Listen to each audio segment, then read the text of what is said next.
Salve, salve! Muito bom dia, boa tarde, boa noite, sejam bem-vindos a mais um PodQuest, o podcast da AZQuest. Estamos aqui, Walter Maciel, estamos aqui. Hoje vai ser uma moleza, né, Walter? Temos aqui um mega convidado, amigo da casa, o maior jogador de futebol da Faria Lima. Se a Faria Lima mandasse uma seleção para a Copa, ele seria o 10 da seleção da Faria Lima. Renato Breia. Com sobras, né? Com sobras. Renato Breia, da Nod Research. Como você está, Walter? Pronto para mais um título da Libertadores? Se Deus quiser. Olha, quando a minha filha nasceu, a Alice, que vai fazer 3 anos agora, 16 de novembro, uma semana depois a gente ganhou a Libertadores e um brasileiro. O Theo tá aí para chegar 21 de outubro. Tá com cara. Tá com cara. E se você ganhar, o negócio é você fazendo filho. 12, 15 filhos. Não, vou parar no quinto. Pra manter isso. O quinto já é uma declaração, né, Renato, de alinhamento com o investidor. Vai ter que trabalhar até o resto da vida. 10 aí aí vira escravo, né? Vai ficar difícil. Renato, muito obrigado aí pelo convite. Prazer ter você aqui. Obrigado aí por terem convidado. Um prazer estar aqui com vocês. Vamos bater um papo legal. Pô, o Renato, eu já conheço o Renato, eu já peguei ele no colo já, de tanto lugar que ele já passou. Você lembra de todo lugar que você já trabalhou, cara? Que você já fez? Lembro. O meu primeiro trabalho foi nesse prédio aqui. No 10º andar. Na Link Corretora. Na Link. Entrei aqui hoje e falei, nossa, deu até uma emoção. Porque eu falei, cara, foi assim, aquela primeira sensação do seu primeiro trabalho. Você não sabe nem como você chega no escritório, sabe? Você chega, você não pode fazer barulho, não sabe? Aquela coisa bem de criança mesmo. Eu tinha 18, 19 anos.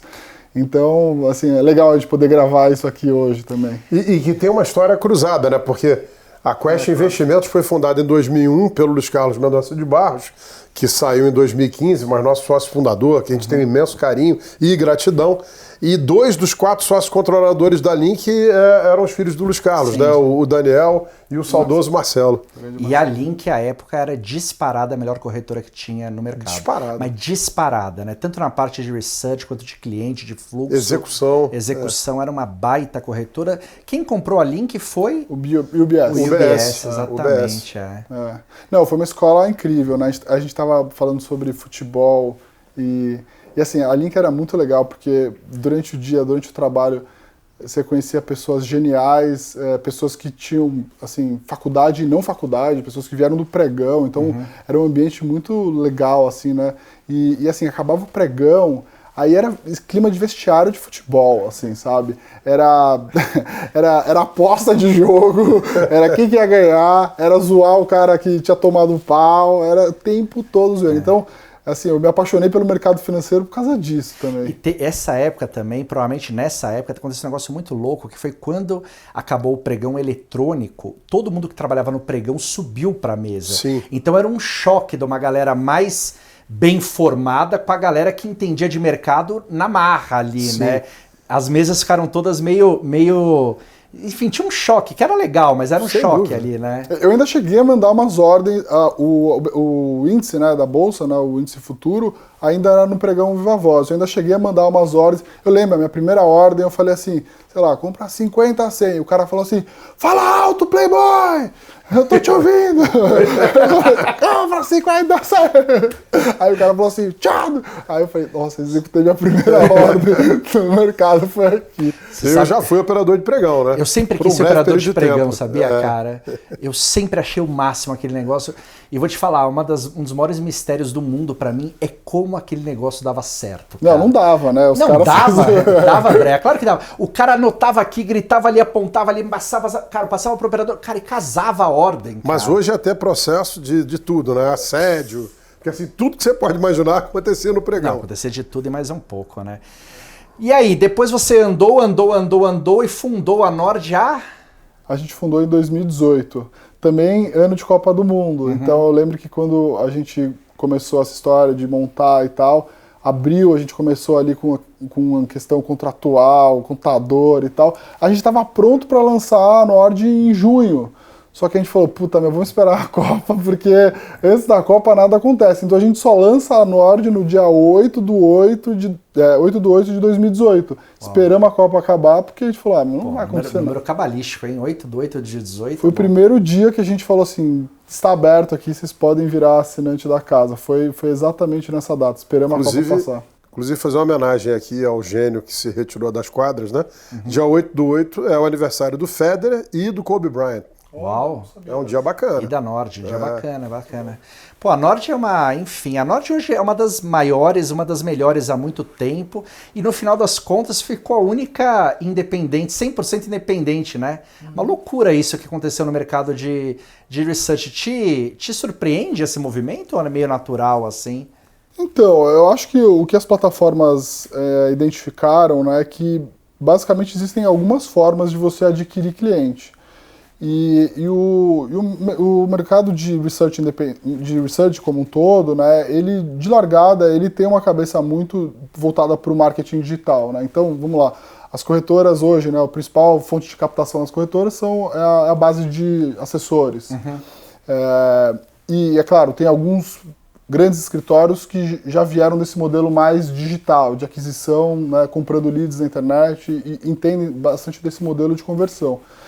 Então, como eles começaram a olhar vários modelos de conversão para cliente, acho que foi natural eles olharem esse tipo de negócio como, bom, eu vou ter o meu modelo de aquisição direto, que é o meu próprio marketing digital fazendo o seu trabalho, né, através de campanhas pagas ou até mesmo a questão do marketing.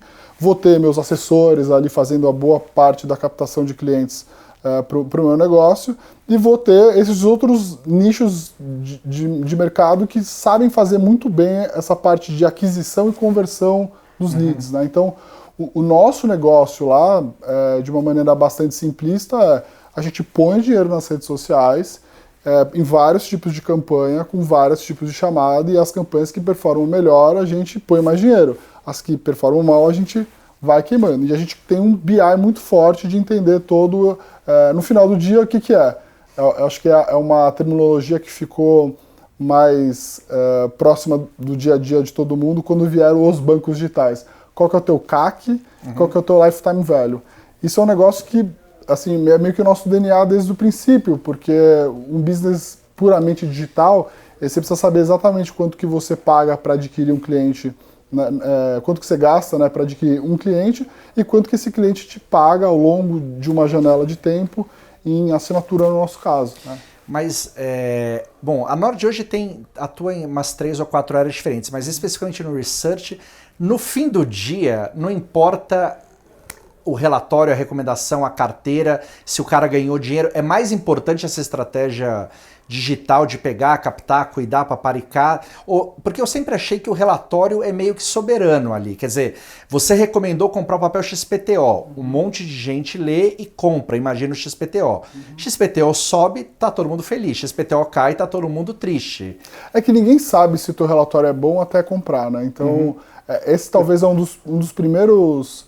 uma das primeiras, assim, é um dos únicos negócios, aí, comparando com outros negócios, que você paga antes para depois descobrir. Então, se as recomendações são boas, de qualidade, você vai aumentar a sua retenção ao longo do tempo. O cara fica, olha.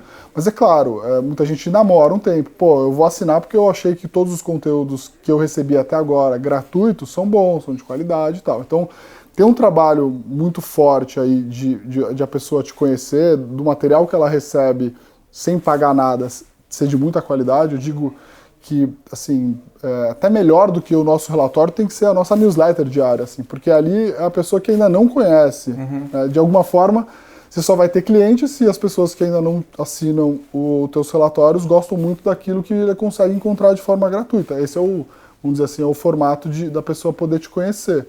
Mas essa tua pergunta é bem pertinente, Teco, porque, assim, quando a gente montou a Nord, a gente tinha uma preocupação, assim, o mercado financeiro estava, né, pujante, taxa de juros caindo. Eu até olhei outro dia, a gente começou a Nord, o juro estava, acho que, perto de 7, ali, 6 e pouco. Ele só caiu nos últimos 3 anos, aí começou a subir agora, né? Bateu os 2, agora começou a subir. Então, a gente pegou uma janela muito boa das pessoas meio que irem pro there is no alternative, né? A taxa de juros caindo, o número de investidores na bolsa subiu absurdamente. E aí, é claro, você pode ter uma estratégia que é, por exemplo, prometer demais. Então, no teu copy, ali, na oferta de venda que você vai falar, olha, assina meu conteúdo porque aqui você vai ganhar 100, 200, 300%. Isso vende pra caramba. Agora, a gente teve uma preocupação na sustentabilidade do negócio lá na frente. talvez assim, a gente teria muito mais assinantes hoje se a gente tivesse ido por esse lado. Assim, vamos fazer o que todo mundo está fazendo, e é claro, ali quando o mercado está muito pujante, está todo mundo competindo pela atenção e você às vezes compete pela atenção prometendo muito, a gente preferiu pelo outro caminho que é assim, talvez a gente não seja a maior, nunca seja a maior, mas a gente talvez tenha os melhores clientes que vão ficar mais tempo com a gente. Né? Mas uma coisa que eu acho que vocês têm hoje, assim, olhando de fora enfim, essa indústria aí do research, eu acho que depois de um monte de mexida, de entrada e saída, vocês acabaram ficando com a melhor equipe. Eu acho de verdade isso. Vocês têm uma equipe muito boa e misteriosamente uma equipe que ficou, né? Sim. Porque isso faz muita diferença também, porque você acaba um pouco se apegando ao analista, ao gestor, assim. Claro. Quando o cara sai, você não sabe muito bem o que você faz ali, né? E é desafiador, porque assim, quando a gente começou, o mercado estava muito pujante. Então, assim, era difícil encontrar analista, tinha um monte de assets sendo montada, então analista, não tinha análise de equities, lembra? O juro estava caindo, todas as assets multimercado falavam assim, pô, agora eu preciso ter equities. Cadê o analista de equities? E aí, assim, pagando para cima... Mercado muito tomador, né? Muito comprador de estratégia de equities, né? Porque a renda fixa meio que tinha quase morrido ali. Então, né, o expertise de um fundo multimercado, na sua maioria, né, aqui no Brasil, o cara opera juros e câmbio. Né? E no máximo operava a bolsa via índices, né? E Exatamente. não single names, né? Exatamente. A única vez na vida que eu discordei da Marília, tá me custando caro até hoje, uns 2 anos já, cara. Que era, muito da Marília. que não era para comprar pré. Não era pra comprar pré. Eu também desafiei, mas assim, eu aprendi antes, então.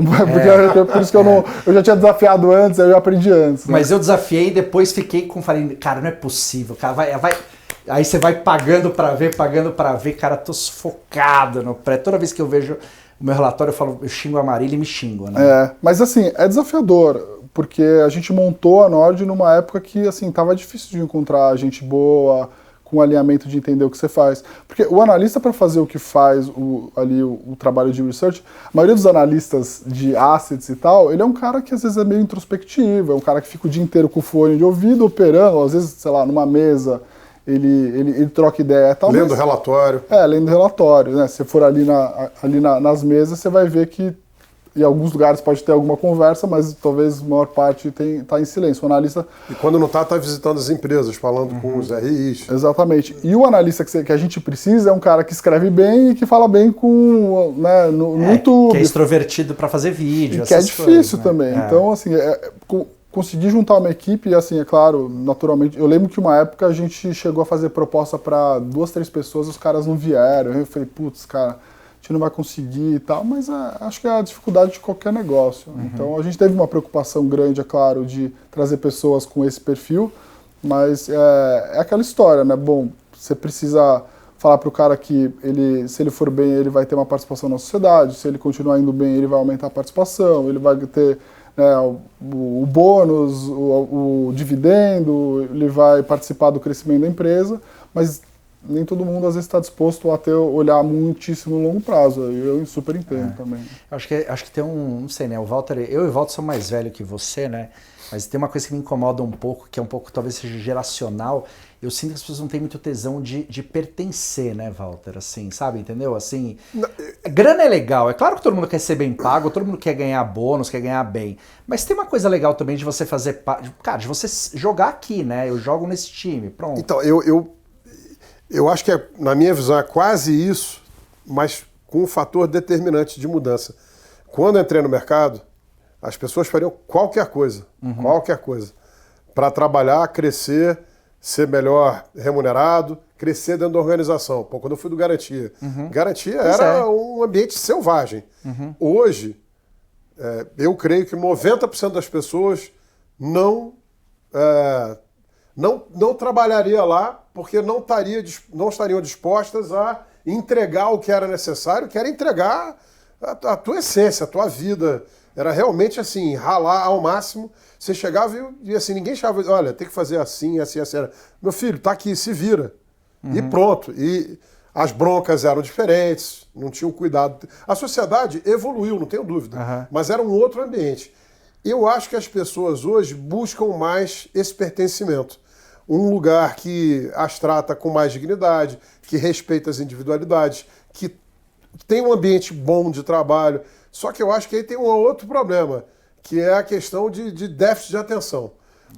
A turma hoje quer chegar muito rápido no pote de ouro que tem lá atrás do arco-íris. Todo mundo quer chegar nesse pote, né? E tem um caminho para você fazer isso. O Renato estava dizendo aqui, eu imagino, ele começou um negócio, ele optou, acho que ele foi modesto, ele não falou isso, ele optou por ter credibilidade, muita gente prometendo ganhos estratosféricos, até alguns casos de esquemas piramidais, etc. Ele foi lá e vendeu conteúdo, era mais difícil porque você não prometeu o paraíso, menos gente vem te procurar, você falou, ó, primeiro, né, tem a parte de educação financeira, meu filho, tem a disciplina, você vai ganhar dinheiro só no longo prazo, tem que ter paciência, mas eu acho que a outra coisa é essa, que são desafios parecidos.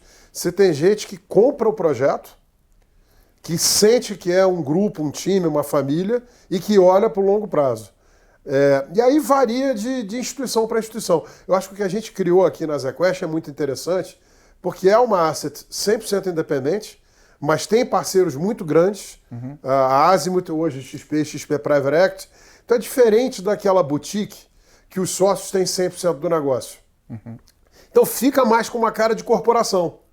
Então você fica mais num lugar onde você tem meritocracia agressiva, tem um esquema de remuneração e bonificação absolutamente dependente da geração de performance e, obviamente, a performance leva à manutenção da administração, porque se você vai mal durante muito tempo, teus fundos diminuem, a taxa DM também cai, mas tem um projeto de longo prazo.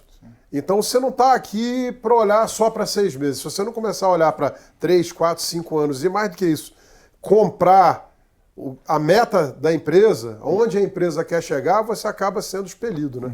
Eu acho que a dificuldade hoje grande é gente que tem essa paciência de fazer esse trabalho é o trabalho árduo, o mais difícil, né?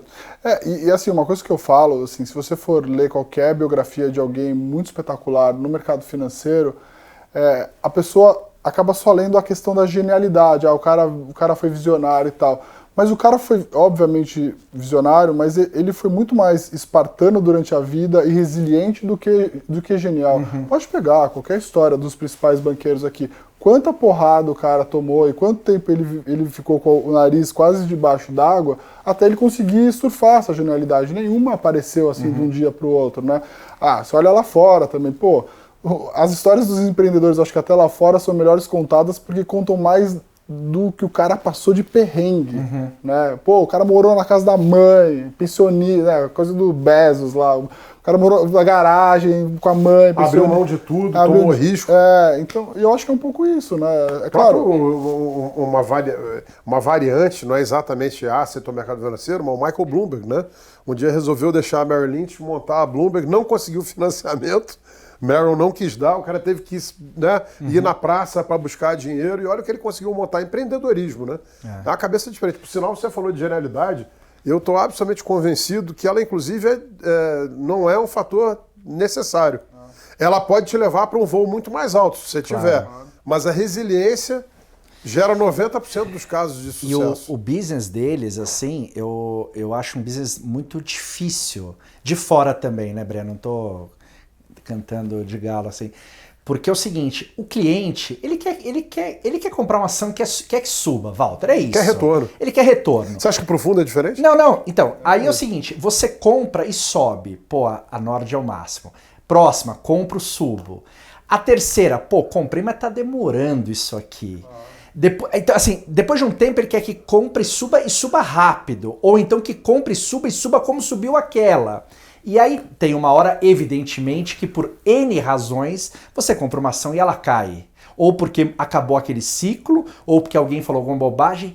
E aí, cara, esse cara meio que apaga um pouco aquelas 400 acertos e fica naquele erro, entendeu? Mas eu acho que para todos nós... é difícil essa educação do cliente de fazer o cara, entender que não é fácil, que você vai dar 10 e vai errar 3, 4 às vezes. Não, eu acho que para todos nós, para a indústria, e com diversos segmentos, research, gestão, a educação financeira para o investidor final é o mais importante. E eu acho que o brasileiro passou por um PhD aí nos últimos 2, 3 anos, né? Porque passou por ciclos muito agudos para baixo, para cima, mas ainda assim tem vários desafios. E você falou de algumas dão certo, outras dão errado. Os grandes gestores, os maiores e melhores, se você consegue acertar 53% a história do das Federer, posições, né? História do Federer, mesma coisa, ganhou 53%, 54% dos pontos. Se você consegue acertar 53% das posições e tem uma disciplina boa de stop, né? Stop game e stop loss, que as pessoas só pensam em stop loss. Tem stop game também, começou aí muito, reduz um pouquinho. E a gente fala isso com muito investidor. A gente tem algumas apresentações que são super interessantes. O Paul Samuelson, Prêmio Nobel de Economia, foi chamado pela Economist para fazer um estudo. E durante 18 anos ele analisou, não durante 18 anos, ele pegou uma janela de 18 anos e analisou gestores ativos de S&P nos Estados Unidos. E esses caras deram durante 18 anos S&P mais 10,7. Ele falou, mas quanto ficou com o investidor final? S&P mais 2,5. O cara jogou 80% fora. Será que é verdade? Aí eu falei, peraí, eu tenho um fundo aqui que é o Quest Ações, que foi lançado em 2005. E o Small Mid Caps, que nesse período de 12 anos deu 10 vezes o Ibovespa e 7 vezes o Small, líquido todas as taxas, é muita coisa. Vamos ver. No Ações o cara jogou 80% fora. Como o Small Mid Caps tem 55% da base de cliente investidor institucional, aí o número é melhor. O cara jogou 40%, 50% da alta performance fora. Por quê? O investidor institucional, o fundo de pensão, o RPPS, eles se encontram em comitês com frequência trimestral ou semestral. Então o cara senta na mão. Ele não pode ficar todo dia, agora eu vou mexer e vou mudar tudo. Ele tem que chamar todo mundo, ele tem que pegar a aprovação. Isso imobiliza. E essa imobilidade traz ganhos. E aí, só para não ficar longa a história, a Allianz Bernstein, uma das maiores americanas, olhou as carteiras dos clientes deles durante 40 anos. 90% das carteiras mais bem-sucedidas foram de clientes que morreram. Patrimônio ficou embargado, até você distribuir para a família e tudo, fica sem mexer, e o cara consegue pegar ao longo prazo. As pessoas não têm essa maturidade e talvez até a sabedoria de que a gente não tem como prever qual ativo que vai andar melhor ano que vem. Aí você precisa diversificar a carteira, ter um balanceamento de carteira que atende. O Renato tem 34? 36 anos, eu tenho 54. Quantos filhos você tem? 0. Eu tenho 5. Então, o que ele pode botar em renda variável talvez seja diferente do que eu posso. O Zuckerberg lá, né, do Facebook, ele pode botar 90% do patrimônio em ações, 10% do que ele tem em caixa, ele nunca vai ter necessidade para aquilo. Um cara de 70 anos, 50 mil reais, talvez não deveria ter nada em ações. Porque amanhã você tem uma emergência e você precisa da liquidez. Só que são extremos. A maioria das pessoas está nessa fronteira eficiente com vários pontos ótimos. Se você fugir do seu ponto ótimo, a primeira queda violenta do mercado, você fala, meu Deus.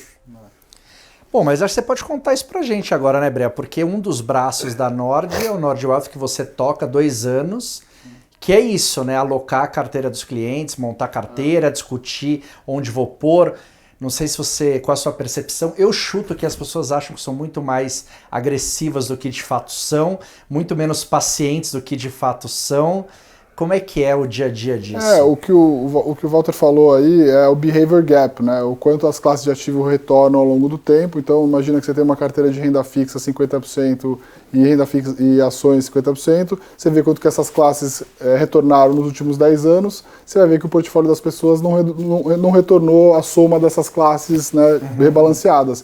Você teve o cara saindo errado da renda fixa, saindo da renda fixa no momento errado, saindo das ações no momento errado, ele fica trocando, e assim o retorno da carteira não reflete o que foi o retorno das classes.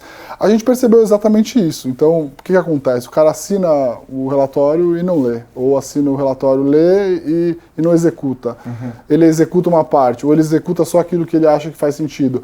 A gente já viu o cara que compra uma ação porque o analista falou que para comprar, e quando o analista fala para vender, ele não quer vender. Não, porque aí é excesso de confiança. Os viés estão todos aí bem explicados, vale até a pena todo mundo entender muito bem sobre os viés comportamentais, para até você se provocar de quando você tiver uma reação em relação ao mercado, você tentar ver quais são os vieses que te pegam mais. Porque a gente tem, né, os que pegam mais. Isso faz o stop gain ser muito mais difícil que o stop loss, né? Porque o cara perdeu, ele se apavora. Se você falar vende, o cara acaba vendendo. Agora, parar no ganho é mais difícil. O cara não vende a ação ganhadora, o cara não vende as ações perdedoras. Então, assim, o que vai acontecer aqui numa carteira de 15 ações, às vezes a gente vai comprar um negócio e aconteceu isso. A gente só entrou num IPO desde que a Nord foi fundada. E assim, acho que caiu 80% o IPO. Só que assim, era 1% da carteira. Então, tipo, tá protegido. E agora, obviamente, tiveram vários outros cases menores onde a gente perdeu 30%, 40%. Na somatória, nas ações, onde a gente tinha mais alocação, a gente acertou mais. Então, o que vai refletir a tua boa performance, você não vai conseguir só ganhar, você vai ganhar e perder, que nem o Valtinho falou, se na média, né, se 53% das tuas compras, onde você tem pesos maiores, você ganha mais do que quando você perde, você vai ganhar mais dinheiro do que o mercado. Esse é o racional. O que a gente percebe é que tem um behavior gap muito grande no modelo de conteúdo, porque às vezes o cara executa tudo, mas o cara vai viajar 2 meses, 3 meses, aí o cara... Às vezes o cara está em outro momento de vida, eu tinha muita ação, mas agora eu tô comprando apartamento, nasceu um filho, eu preciso reduzir. Então a ideia de montar uma empresa de gestão de patrimônio foi vendo justamente que as pessoas falavam, cara, eu adoro o que vocês fazem, eu acompanho o conteúdo de vocês, mas eu já não consigo mais fazer, ou mesmo assim eu não sei se aquilo é para mim. Então a gente montou a Nord Wealth já há 2 anos e a gente principalmente atende essas pessoas. É claro, existem clientes que vêm, obviamente do research, que procuraram a gente, mas também tem clientes que simplesmente estão insatisfeitos com a oferta de serviço do mercado, que hoje ainda é um mercado muito concentrado no modelo de commission fee, né? O modelo de comissão, que é o modelo de assessoria tradicional, né? O modelo de agente autônomo, que se você for também fazer uma análise com o que acontece lá fora, em vários países da Europa você já não tem um modelo de comissão, já foi proibido, né, banido ou perdeu utilidade. E nos Estados Unidos isso também está acontecendo. Então, só para traduzir para todo mundo que não sacou, de comissão o cliente não paga nada e a asset ou qualquer um ganha da taxa de administração do fundo no rebate que vai e que vem. Isso. E aí tem produtos que pagam mais do que outros e aí você tem um incentivo para que o cara te sugira produtos onde ele receba mais. E na parte onde você paga um percentual, você paga um percentual do seu patrimônio e tudo que paga a comissão volta para o cliente. De novo, não haveria problema ser um modelo de comissão. O que eu acho que existe um problema no Brasil é que essa comissão ela não é transparente. Então, no extrato do cara, contratar uma renda fixa ou comprar uma previdência, etc., ele não sabe quanto que ele está pagando de comissão para o cara que indicou aquela previdência. E eu acho que se isso estivesse pelo menos mais transparente, pelo menos o cara ia poder questionar, bom, você tem uma comissão muito alta, mas por que esse produto? O cara ia ter que explicar o porquê daquele produto. Então acho que tem esse problema que eu vejo principalmente. Mas, enfim, a ideia de montar uma empresa de gestão de patrimônio é que a Nord tem uma missão de vida, né, que é oferecer para os clientes várias formas de ele resolver a vida financeira dele. Às vezes pode ser via conteúdo, e tem gente que os conteúdos da Nord são suficientes para ele tomar as suas próprias decisões. Pela gestão de patrimônio, a gente montou uma gestora também, que aí é produto. O cara fala, eu não quero assinar nada, eu não quero que vocês cuidem do meu patrimônio todo, mas assim, eu gosto de algumas estratégias da casa e eu vou lá investir no Fund of Funds, multimercado, que vai comprar gestoras como a Quest, como outras casas, e eu vou fazer o serviço de gestão de fundos multimercado para você, com um ticket muito baixo, então dá acesso também para ele. Essa é um pouco a nossa missão lá, oferecer várias formas do cliente melhorar a sua vida financeira, né, o seu plano de vida de independência financeira através daquilo que a gente oferece. E na parte de wealth especificamente, como que você está achando que os clientes estão esse ano, né? A gente tem uma curiosidade que a gente vai ter que falar daqui a pouco um pouco de eleição, né? Que é uma coisa engraçada. É o primeiro... Walter, a gente está 3 dias da eleição, é o primeiro ano que eu me lembro que o dólar não subiu, caiu um dia por conta da eleição, né? Os mais velhos vão lembrar, você talvez não, mas às vezes na sexta-feira a bolsa despencava ou explodia porque tinha um boato que ia sair uma pesquisa na Veja de domingo, verdade. né? E não teve isso, né? Tá acontecendo um monte de coisa no mundo, mas a eleição não tem feito preço ali. Por sinal, uns amigos perguntaram ontem, né? O que aconteceu? O dólar subiu. Peraí, né? dólar contra o mundo inteiro, tá. Crise no Reino Unido, por sinal, que desastre, anunciado, né? Mas desde o Brexit, anunciado, mas estão fazendo uma caca geral e isso intensificou o movimento ontem, pouquíssimo a ver com fatores domésticos. Mas como é que é para os clientes assim, como é que tem sido, os clientes estão, enfim, mais cautelosos, a história do juros muito alto, eleição, como é que foi lidar com isso aí? Tem um pouco de tudo. É claro que tem até, assim, cliente prospect, né? Os clientes que a gente falaram, gostei do modelo de vocês, quero migrar para a plataforma da Nord e tal, mas eu vou fazer isso depois da eleição. Eu falei, assim, depois da eleição pode ser pior, né? Então, vai pagar lá em cima. Então, assim, tem muito essa questão emocional. No final do dia, o nosso trabalho também é muito educacional. Né? Então, constantemente entender, como você falou lá, às vezes a gente acabou de conhecer um cliente, a gente faz todo um trabalho de reuniões no começo para conhecer profundamente. Você tem que fazer um monte de perguntas para meio que evitar que uma coisa que ele falou, depois ele preencheu uma coisa, você validar que uma coisa não pode bater com a outra, né? Ele está indeciso. Ou seja, uma coisa é você ter capacidade para tomar risco, outra coisa é você ter disponibilidade para tomar risco, são coisas diferentes. Então, a gente tenta validar um monte de informações, até mesmo fazer um teste assim com os clientes para tentar entender realmente o perfil dele. As pessoas só realmente entendem qual que é o perfil de risco delas quando o negócio... Na experiência, na carne. Quando cai. É quando cai, cara. Na carne. Quando cai. Então, é isso que a gente tem que fazer lá. Eu acho que todo mundo, obviamente, está bastante apreensivo com o que vai acontecer com a eleição. Aliás, a gente...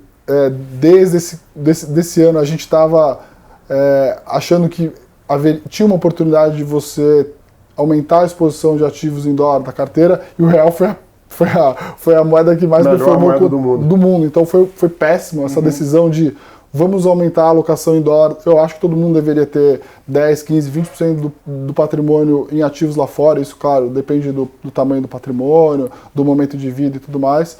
E o que eu falo para as pessoas é o que eu faço para mim. Então, eu gostaria de, em algum momento, ter 40%, 50% do meu patrimônio fora.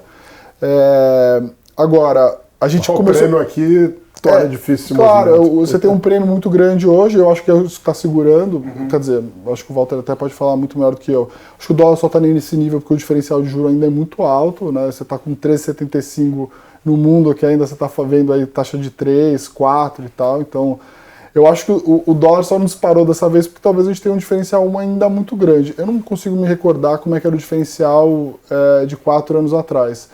Não, mas eu digo assim, esse ano tá tão curioso, assim, pegar um exemplo óbvio, né?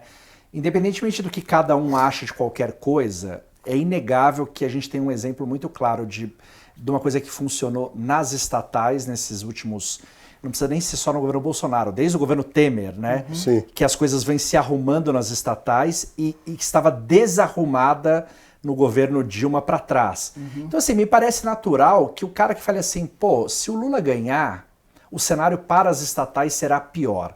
Não quer dizer que vai ser horroroso, mas vai ser pior. Acho isso normal. Se você pegar o que está subindo esse ano, são as estatais. Se você pegar quem está na frente da pesquisa, é o Lula.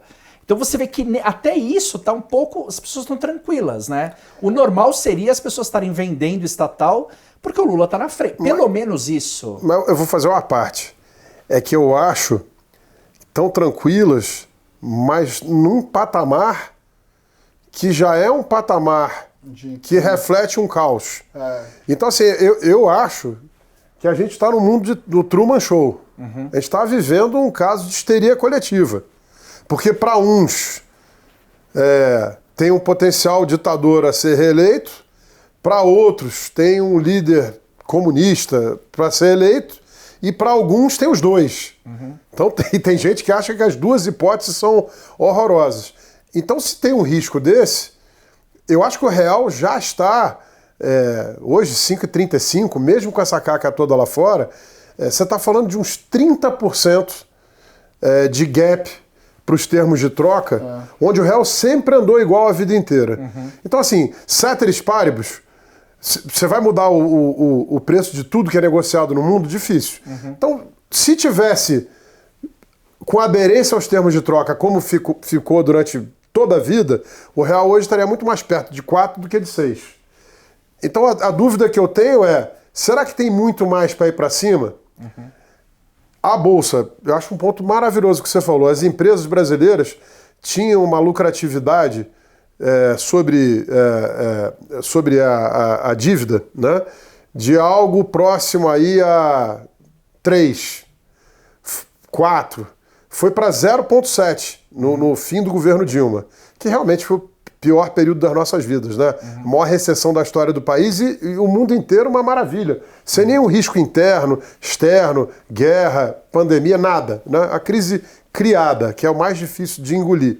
Hoje elas já estão num patamar acima do que estavam quando o Lula saiu. E a mesma coisa, a alavancagem, quer dizer, o endividamento das empresas. As empresas já saíram de um patamar baixo para um endividamento alto e já estão num patamar mais baixo que estavam. Você tem um baita ponto. Quando você pega as estatais, elas estão melhores do que estavam em 2010. Sim.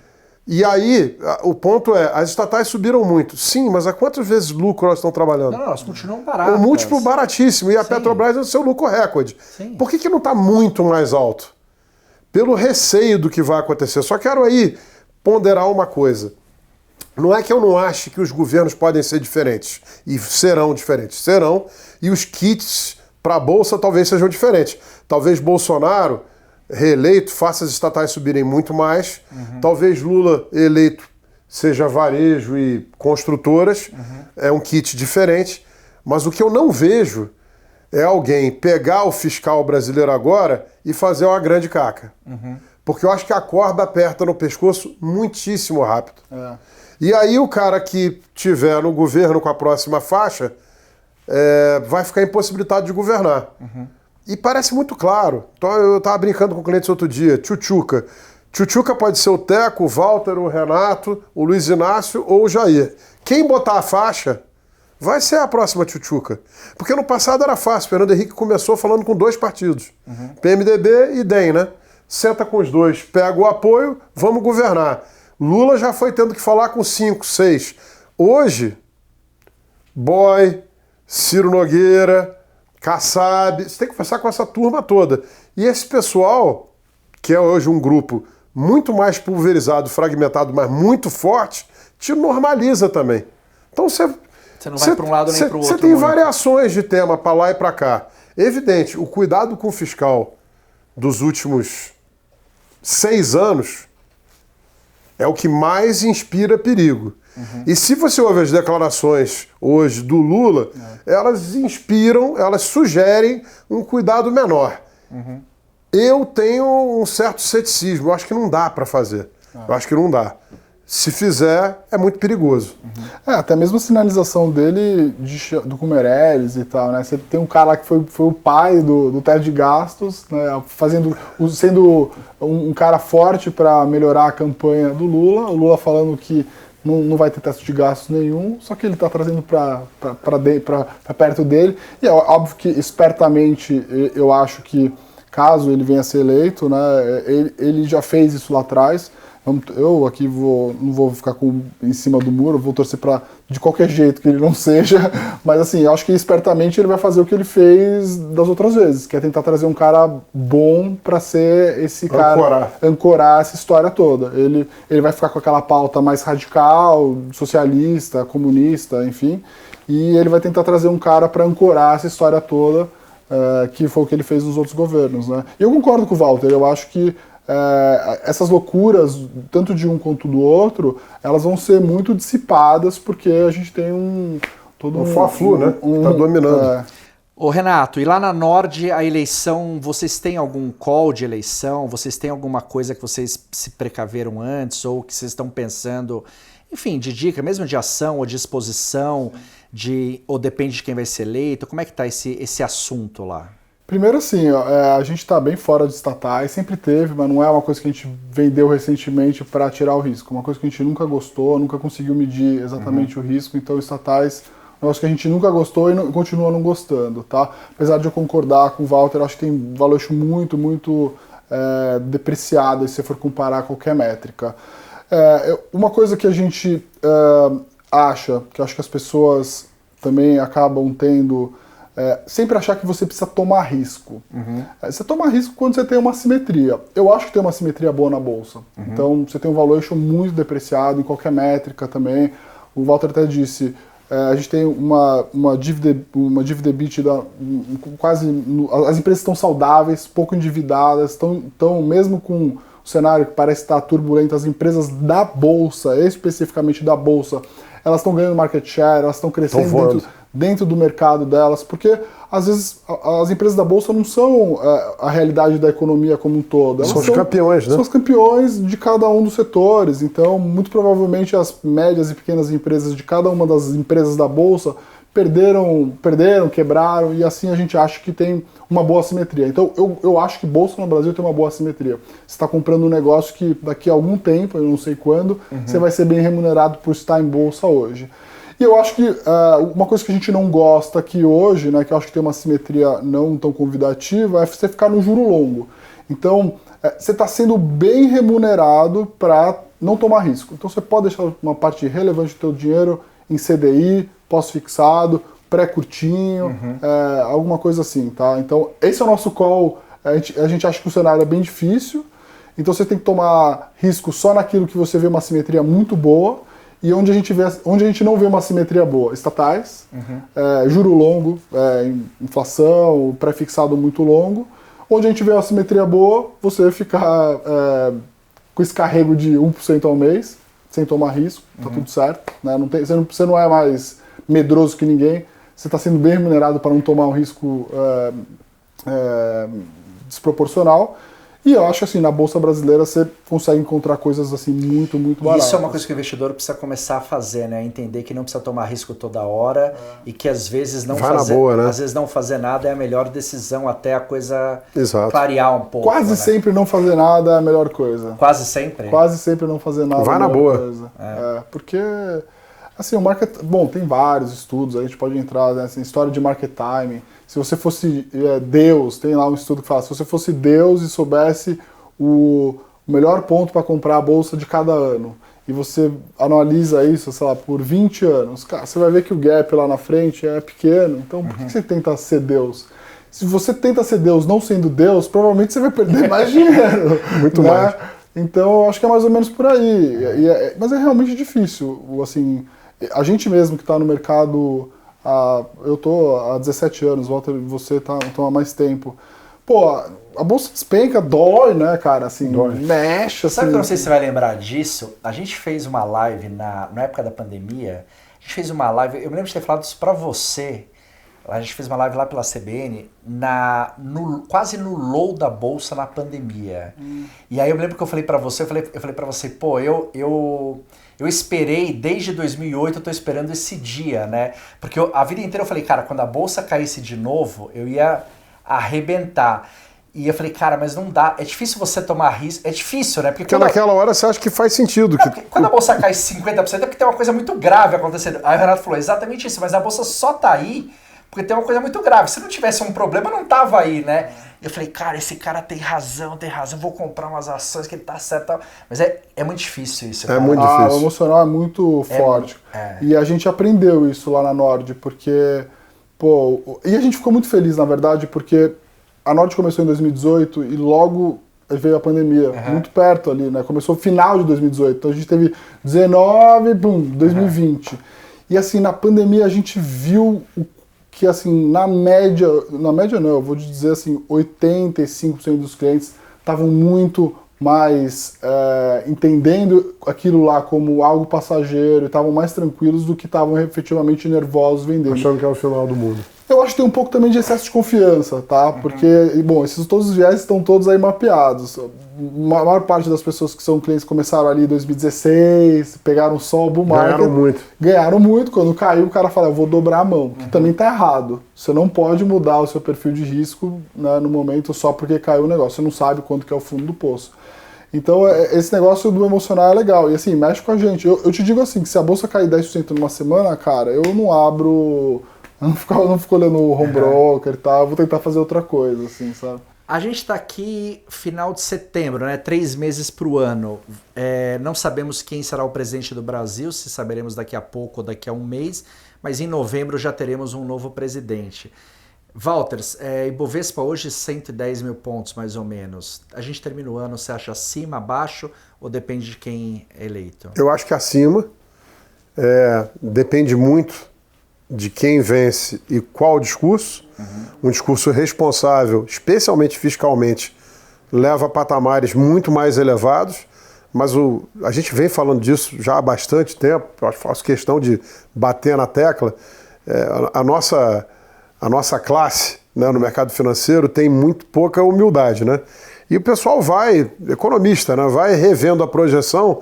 Na 12ª revisão, em 31 de dezembro, o cara acertou tudo, né? Então, assim, em janeiro do ano passado, a gente ia terminar esse ano com 95% de dívida PIB. Vai ser menos de 78%.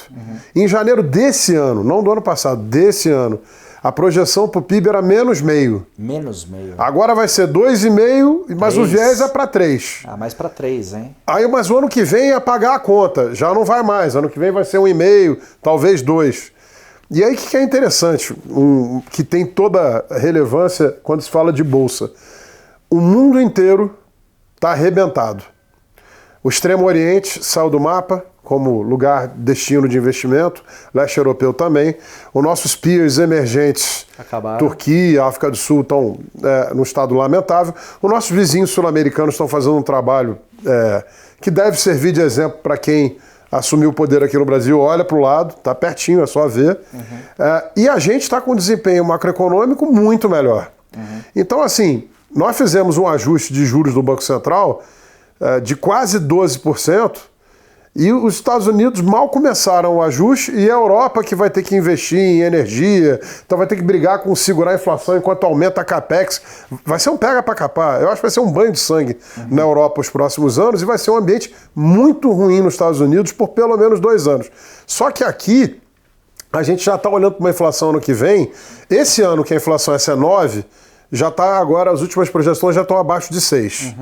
Se ano que vem a inflação for 4,5, 5, você botar 4,5% de juro real, dá 9,5%. A gente volta para dígito, single digit. Isso para a Bolsa é um indicador antecedente maravilhoso. Então a Bolsa brasileira está barata em qualquer situação. Onde ela não está barata? No caso que o próximo mandatário vai esculhambar o fiscal. As pessoas estavam olhando para a nossa dívida PIB e imaginando que você ia pagar para os próximos 15 anos 14% de juros. Aí você não aguenta. Já está se agora projetando 24, seguindo nessa toada, uma inflação de 3,4%, essa é a nossa previsão. Você começa já a trabalhar com juros muito moderados. Então, assim, eu olhando para o ano que vem para ativos, o meu maior receio, e eu acho que você tangenciou o assunto, são as NTNBs longas. Ali pode ter um banho de sangue. E é interessante. Por que teria um banho de sangue na NTNB? Porque você está com o juro pós-fixado, com um prêmio aí de 5,5%, que as pessoas acham maravilhoso, por um período de tempo de décadas, com uma volatilidade anualizada de 25%, quase igual da 23%, quase igual da Bolsa. Você começa a ver a inflação fechando muito, CDI nos próximos 15 anos, CDI, um CDB de um banco, vai pagar quanto? Inflação mais 3,5%? 5,5%, esses 2 a mais, parece muito pouco de prêmio para o tempo que você vai ficar com a volatilidade implícita do ativo. É muito melhor nesse sentido ir para a Bolsa, que pode te dar inflação mais 15% nesse período. Então é uma decisão bastante irracional, mas que fez sentido numa hora que a inflação explodiu, só que agora a gente começa a enxergar que a inflação está se controlando. É que, vou te passar o bastão, mas que o americano tem um problema que a gente não tem. Além dessa inflação da desorganização de oferta que vai se reorganizar, ele tem um problema no mercado de trabalho que ele criou, porque o americano hoje é o mais rico do que já foi nos últimos 80 anos, e na Europa tem esse outro problema energético. Aqui a inflação naturalmente vai voltar a se acomodar, e aí esses ativos podem balançar bastante. Não, eu ia fazer uma pergunta pro Walter se o Brasil é inquebrável igual o Flamengo é incaível. É isso aí ou não é? O Brasil é inquebrável. Olha, se ele resistiu ao governo agora, Dilma, o maior teste de estresse que esse não dá. E o que é o mais legal, né? É como, sem entrar aqui em política, a gente falando de economia e dos reflexos, né? Como o Brasil institucionalmente reagiu àquilo. Chegou uma hora que você fala, não, chega, o prejuízo já foi grande demais, tem que estopar. E a coisa foi feita de uma maneira, olha países desenvolvidos no mundo, os próprios Estados Unidos, né? Teve a saída do Nixon lá combinada, com perdão depois. Não tem muito uma história dessa de Itamar assumir, Temer assumir, e a vida no dia seguinte não ter bagunça na rua, não tem quebra-quebra. Isso é uma coisa interessante, né? A gente estava falando de brincadeira do meu Flamengo, Guayaquil, tá estado de exceção. A gente teve sítio no Peru e no Chile. E aqui você tem um programa que não é de governo, é de Estado, de transferência de renda, que começou com o Fernando Henrique, depois Lula muito inteligentemente empacotou e melhorou num só o Bolsa Família, e o Bolsonaro agora ainda melhorou ele mais ainda, quer dizer, já não é de ninguém, é do Estado brasileiro, que deixa a população mais tranquilizada. E esse troço funciona, pô. Então assim, o Brasil é muito melhor do que parece. Eu acho que a Bolsa é muito para cima. Agora, o patamar onde ela chega depende das decisões do próximo mandatário, né? Você assina isso, Breno? Eu sempre... Pergunta se você assina isso e se lá fora te preocupa, que também estamos gravando aqui hoje na mínima do ano em muito tempo da Bolsa Americana, né? Um banho de sangue ali. Eu sou muito comprado em bolsa, né? Então o meu patrimônio, a maior parte do meu patrimônio, 70% do meu patrimônio está em bolsa. Então não tem como eu dizer outra coisa de que eu achar que... Agora assim, eu sou menos otimista com curto prazo. Tanto é que no bolão lá da Nord, de quanto que vai estar o Ibovespa no final do ano, eu falei que vai estar 9,99999, porque eu faço um hedge emocional. Se eu perder no bolão, eu pelo menos ganhei na vida real. Se eu perder na bolsa, eu vou ganhar no bolão, porque eu tive a aposta mais baixa. É um hedge racional. É um hedge racional, né? Boa. Vou só para tocar mais na ferida. O americano hoje, ele tem uma renda disponível líquida mais alta dos últimos 80 anos. E você conseguiu o último incentivo que o Biden fez, por sinal a gente nunca achava que ia ter um governo pior do que o Carter, né? Conseguimos, né? Não vou nem falar daquela saída, né, translocada do Afeganistão, que foi um negócio assim, uau, vai virar filme um dia de comédia. Mas agora na economia, esse último auxílio, numa hora dura da vida das pessoas, levou o cara a ser mais rico do que jamais foi. O cara foi para casa e não quer trabalhar. Para esse cara voltar para o mercado de trabalho, porque a economia americana vai convergir de 8 para 4 de inflação, com a normalização da oferta. Isso vai acontecer no mundo todo. Fácil, rápido? Não é fácil, mas eu acho que 4 vai. Agora, como é que vai para 2, que é a meta? Você vai ter que machucar o cara para ele perder renda e voltar para o mercado de trabalho. Isso passa por queda de preço dos ativos de risco. Então, olha, Caca, é uma coisa combinada. Você já sabe qual é o final. Vai botar dinheiro no S&P agora? Eu ficaria longe. Enquanto aqui, você está no menor valuation de todos os tempos. O valuation hoje da Bolsa é mais barato que abril de 20, é mais barato que no 18º trimestre consecutivo de recessão da Dilma, é mais barato que janeiro de 2009, só não é mais barato que a véspera da eleição do Lula em 2002. Só que naquela época, você tinha medo dele não fazer aquele governo que ele fez, que foi um muito bom governo, primeiro mandato. Você achava que ele ia fazer o que o PT dizia que ia fazer em 2002. Então você tinha motivo para ter esse medo todo. Eu acho que hoje você não tem. Sim. E, Brea, para terminar aqui nosso papo, a gente precisa falar de uma coisa importante aqui que é bom para a audiência. Mas o legal é incaível. Que é bom para a audiência, mas também que você precisa ter esse mérito. Você é um ombudsman brasileiro da picaretagem das promessas, né? Você é o cara que denunciou isso. Começou de brincadeira, depois virou uma paixão quase. Toda picaretagem no Brasil mandam para você e você publica.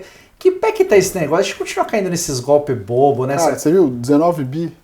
19 bi do farol dos bitcoins. Eu acho que o superávit do Brasil esse ano vai ser, acho que 30 bi. Eu acho que você é o primeiro cara que eu me lembro que falava desse cara de Cabo Frio, cara. Você é o precursor disso. Porque é óbvio, é uma prática muito boa. Ele pagou todo mundo muito tempo. Então, quando você quer fazer um golpe, paga o cara na primeira. Aí o cara fala, pô, é de verdade. Converte. Então, converte, entendeu? Mas, assim, começou numa coisa assim, rede social é um negócio legal, né? Porque você troca muita ideia, você tem um feedback instantâneo. Então você posta uma coisa, as pessoas falam se elas gostam ou não. E aí, se as pessoas gostam daquilo, você continua postando. E, pô, claro, eu também tenho uma agenda muito forte com a educação financeira. E aí começou a chegar pra mim cada vez mais essas coisas. E os caras falaram assim, cara, eu já vi os seus posts de tá acontecendo isso daqui, dá uma olhada. Eu falava, cara, não é possível que o pessoal tá acreditando nisso. Depois eu via que isso não só afetava a gente com menos educação, com menos dinheiro e tal, afetava também gente rica. Pô, começou a sair vários casos de gente... Jogador de futebol. E não era troquinho, não era 100 mil, não era, eu digo, começou o negócio de 1.000, 5 mil, de jogador com uns 5 milhões, entendeu? Negócio grande, com gente com muito dinheiro. E aí você pega, assim, ator da Globo, cara fazendo campanha, propaganda de robô. Vários fazendo propaganda campanha. De robô. Depois, quem tiver curiosidade, entra lá no Google e procura. Assim, eu avisei o Luciano Zafiri de que ele estava fazendo uma propaganda de uma fraude. E aí ele disse que ele não sabia, claro. Mas tem lá. Não sabia, mas falta um amigo, ele me ligou, né? Então, Mas fez um meia-culpa. fez, mas enfim, eu acho que. E hoje agora não é mais. As pirâmides ainda estão muito fortes, mas agora são os joguinhos que prometem, então eu já estou derrubando umas picaretas. Outro dia você passou um vídeo do cara prometeu ficar milionário em um mês, né? Não tem esse esquema. Isso é ótimo, né? Ganhar milhões em um mês. Iate, aplicativo, fazendo... Cara, é um pacote muito bom. Ontem caiu uma outra de 200. Então, assim, eu achei que isso era uma coisa que pudesse, né, ser explorada. Uma causa bacana. Mas assim, não é muito legal, porque também, pô, já recebi ameaça e tal. Arruma inimigo, né? E, pô, se o cara rouba 19 bi, ele manda dar um tiro em você, entendeu? Então, assim, eu também comecei a ficar um pouco mais preocupado e, é claro, agora as pessoas também já entenderam e conseguem entender por si só. Mas, putz, assim, é impressionante, bizarro, né, impressionante a quantidade de golpe que as pessoas se metem. E tem uns assim que você não leva 3 segundos pra falar, meu Deus do céu. Aí você vê tem um monte de gente. É uma loucura isso, né? Isso dá um desânimo, cara. E agora, assim, a CVM também já tá mais ligada e eu acho que agora vai ter uns casos bons aí pra contar a história, vocês vão ver em breve aí também. Faraó dos bitcoins. Mas a justiça deu 3 dias pra ele pagar 19 bi, Walter. 19 bi. Só. Pix. No Pix, né? No Pix, né, cara? Imagina, esse cara... Mas tudo remete à história da educação financeira.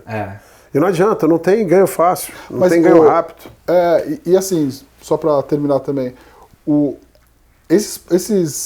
essas fraudes, elas afetam as pessoas mais carentes, porque é o cara que está mais esperado em resolver o problema. Então, assim, você tem uma população que está super endividada, 9 em cada 10 pessoas, das mulheres estão endividadas, custo médio da dívida do brasileiro que está 25%, 30% ao ano. Se o cara compromete 30% da renda dele com um pagamento de dívida, em 3 anos ele já quebrou. É uma conta muito fácil de você fazer. Quem que pega? Quem que esses golpes pegam? É essa galera, entendeu? O cara que vai lá e pegar o dinheiro que era pro seu mercado e vai botar nesse negócio porque o cara acha que ali ele vai dobrar a grana. Então, é um crime muito louco, que assim, é uma epidemia que a gente está tendo nos golpes de pirâmide no Brasil. E assim, eu já... 19 bi. 19... Isso aqui é uma. Tem uma de 200, uma de 500 milhões, etc. E por aí vai.